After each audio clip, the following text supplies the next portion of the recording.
Well, I just want to make sure I know what I'm going to say. It is Pride Month, so it is the right time to come It's out. always Pride Month. It's fucking gay, lesbian, black history. I think we could talk about Trump.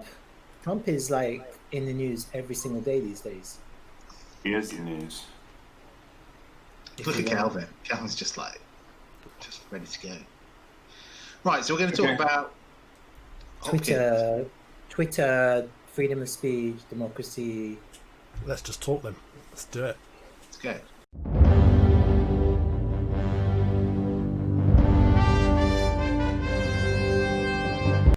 Hello and welcome. Oh, every time. Shit. Every time,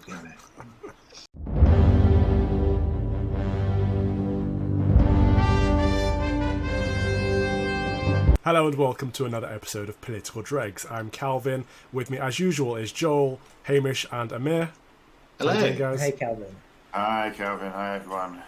We've all signed up to Parler, this new social network that's taking over the right of the web, kind of filling in that void that's being left by Twitter and their censorship. I don't know where to start on this debate. We could start on the left being hostile on social media, or we could talk about Twitter being fascists, or we could talk about free speech and freedom of expression through the buggy platform that is Parler. Where do you guys want to take this? Well, I joined Parler. I have to say, you told me about it, Calvin, because you're very much on trend. I think I found out about it just after Katie Hopkins was permanently suspended, Which is outrageous. by Twitter, which is a gloriously Orwellian phrase, by the way. And I don't like Katie Hopkins. I don't like her views, and I don't like the sort of feelings that she generates amongst people. I think it's sort of verging on race baiting. It's a sort of nationalism that I don't support. I find it objectionable. I find it hateful. But absolutely no way should she be stopped from saying those things. And there are plenty of reasons for that, including just the principle of freedom of speech. But the most important to me is that as a liberal person, and I know, Calvin, you give me a bit of abuse for clinging to the old-fashioned sense of liberal being, I believe in freedom, and not the sort of American sense of being a wishy-washy lefty. But as a liberal person, I believe that the best way to engage with views that I don't like and that I think are repugnant are to challenge them, to listen to them, and to deal with them, and to say why they're wrong, not just to shut them up. And Why did you shut them up? Mate, she's got 112,000 followers on Parler right now. You can't shut these people up. They always find another channel. Like you say, you've got to debate them and find out either why you're wrong or prove why they're wrong. Simple, isn't it? It's so much more powerful, by the way. It's so much more powerful to say, instead of saying, you're cancelled, you're no-platformed, you're blocked or whatever, permanently suspended, to say, no, this is why you're wrong. Yeah. You're wrong for 1, 2, 3 reasons, and you don't have an answer to that. By doing that, you take the sting out of their views, and you win. Whereas by just covering them up and cancelling them and all of this, you bestow an air of mystique and excitement about them, and it really crucially, you give them this sense of victimization and oppression, which is very big on the sort of Hopkins-Trump. Yeah, that martyrdom syndrome. Yeah, there's martyrdom. You actually give what they say. You prove them right about what they're saying.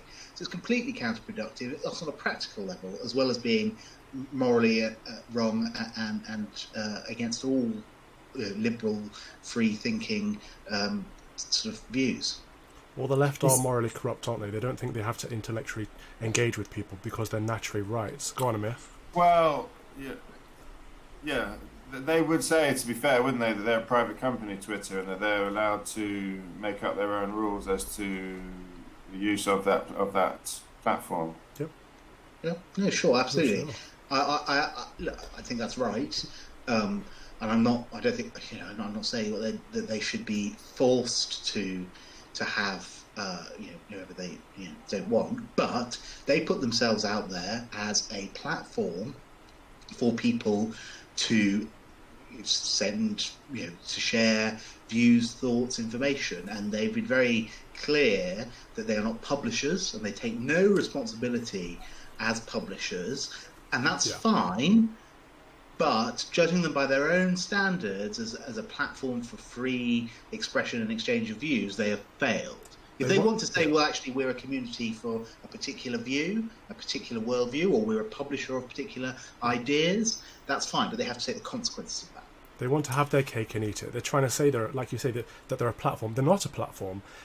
They are publishing content, and they have a stance. Their whole page right now, if you go to Twitter's personal profile of Twitter, at Twitter, is BLM this, BLM that, queer Black Lives Matter, trans Black Lives Matter. They're taking it to another level past BLM. And a lot of intersections going on. Indeed, but it's very political, and they've clearly taken a stance on this situation, and they're publishing, but not only publishing their stance, they're shutting down opposition stances, which to me means they're no longer an open platform. So they need to be treated as a publisher, which means they have all the sanctions and the consequences of a publication. I don't think that Twitter actually ever wanted to solve the problems that platforms like Twitter experience, because there's a lot of like fake profiles and profiles where you can't identify who they are. You can have multiple profiles, and a lot of the problems that I've seen people experience are unknown people or unknown fake profiles trolling or being quite abusive, and there's no way to trace them or track them.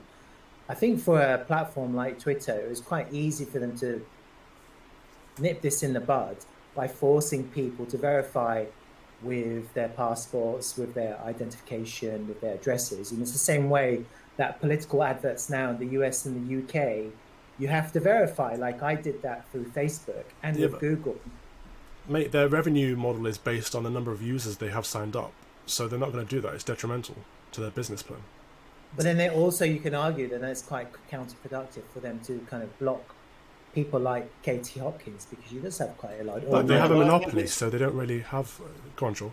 I don't know. No, I think you can waste too much energy on the right complaining about the platform that you're involved in. You know, I think you can always, as long as you're on as well, part of that platform and pushing back and giving your own views, I think that's the best way to be, like on the front line. Then for me, that's a more effective way to campaign against these ideas. But maybe that's because I was one Conservative councillor and 63, Labour councillors in Brent, so maybe I'm a bit bad like that. But yeah, I think my instinct is to think once you start complaining about the environment or the background, the rules, the referee. But Hamish is right. You can't silence these people. And Calvin, you're saying the same thing. I think banning Hopkins is clearly a decision that they've made. It's a political decision that they probably think is in the best interest of Twitter and as a company. And it isn't just her, though. You have like LBC have just taken Nigel Farage off their show. What I've just noticed with him is that he's now gone. I mean, he was on YouTube before, but now he's active on YouTube. And what they don't understand is, okay, LBC, what is their reach? 1 million, 2 million, that's it. Now he's on YouTube. His reach is actually quite unlimited. I mean, I wouldn't be surprised if in the next 2 years, his platform on YouTube is going to be well beyond his initial platform on LBC. So it goes far beyond counterproductive. This is actually works against what they're actually trying to do. What would be better is let them all have their vent, let them speak, and let people just kind of let it out. And absolutely, Amir. And one of the things that we've been seeing a lot with the new sort of woke cancel no platform culture is this idea that words are violence, and that somebody standing very peaceably expressing their view can endanger somebody's safety. Now, this is quite palpably infantilizing. And as a conservative person on the right who was in favour of Brexit but who lives in Hampstead in North London, I am surrounded by people, family, friends and neighbours who do not share my political views. And if I venture political views, I can expect strong pushback from those people. That has been such an important and enriching process for me personally to understand what I think and to really get to the bottom of why I think things and where I might be wrong. And that applies to everybody. Now, people who don't, Katie Hopkins is wrong. She has horrible views. But I only know that because I look at what she says and it makes me think, why do I disagree with that? Yes, because X, Y, and Z. And I engage my brain. This whole banning, cancelling culture is just about not engaging your brain, and it makes us children. Yeah. And then what's interesting for me, I mean, I actually have to go and look it up because sometimes I doubt myself, but the definition of liberal: willing to respect or accept behavior or opinions different from one's own views, open to new ideas. And it completely confirms what you're saying, Hamish. How are you going to know what she's saying unless you listen to her, digest what she's saying, and then make your own decisions about what she's saying? And then you can engage or not. You can choose. People can choose to follow her or not. And if they choose to follow her, then that's fine. That's their right. And right now what we're doing is we're creating a culture. A culture is being created by these firms and these extremists. I mean, I think they're extremists. I mean, if you're putting Black Lives Matter like that in such a prominent way, I think that's quite an extreme thing to do. And all it does is it provokes extremism. So what we saw now at the Manchester City match with White Lives Matter Burnley is the reaction to what's happening with the whole football. Sure, I see that. I mean, I would say though that some of the extremism does need to be addressed. I mean, I don't think, I'm slightly underwhelmed, if you like, or slightly nervous about some of the possibilities of Parler. Like, for instance, if there was openly anti-Semitic stuff going on there, you could argue, I suppose, that it was free speech for it to be on there. So then I do have to think, well, actually, once that sort of material starts being shown again, is that really something that I want to see discussed, even though we can all discuss it and challenge it? But, is there an angle where there are some views where actually it is in the best interest of the community that they are proscribed?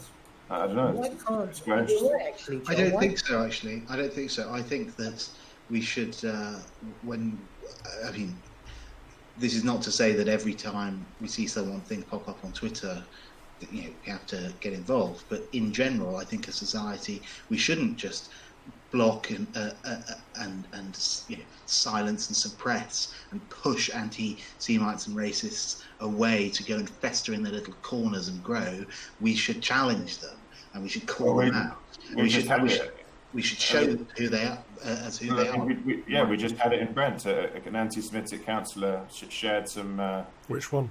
David Icke videos. Councillor Chowdhury, one of my former colleagues on Brent Council, a lovely guy to my face, shared a David Icke video about the Zionist conspiracy and how you can't challenge Jews in America, to a residents group, of course, that as you do on WhatsApp. But but I mean, so I do have to think, sort of have to challenge myself here and think, so I'd rather that stuff really is, totally expunged, and I don't want it to be ever rear its head. But clearly a lot of people do still believe it. Is it a good idea to try to sort of say that stuff should not be allowed on any sort of media? Or but should we say, let's have it, and so we can all say how it depends what you want to achieve. And where I do you think draw if you the want line? to get rid of something, sorry, Calvin. No. Well, my view is that sunlight is the best disinfectant. You're right, Joel, and you're right, Hamish, and I actually agree with you, Joel. But on one other point that I want to make is, and it goes back to what I said before, if you allow people to verify, like you've got this blue tick, yeah, and it's quite an elitist thing actually, because it means something in this day and age. In our modern culture, people are valued by the number of followers or by these blue ticks or these verified symbols, not by the content of their messages or what they're saying, or by their character or by what they contribute to society. It's by how many followers there are, what their reach is in society. It's quite a superficial thing. If you allow people to obtain this verification, this blue tick, which requires what I said, proper verification, then I think that you would find that people would soften down on the way they confront others, and I think people kind of have this release when they know that they can't be traced, or they know that they can't be followed up, or they know they can't be identified. It allows them allows their inner demons to come out. So have Twitter constantly pushed back against banning anonymized profiles? Do they keep saying they won't do it or they can't do it? I don't think that's been an issue for them.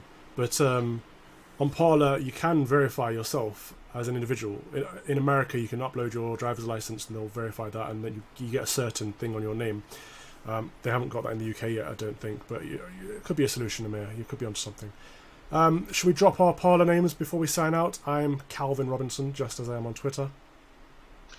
I'm Hamish Hunter, not like I am on Twitter. On Twitter, I'm Hamish S. Hunter. Oof. It's always important to get in there and get your name.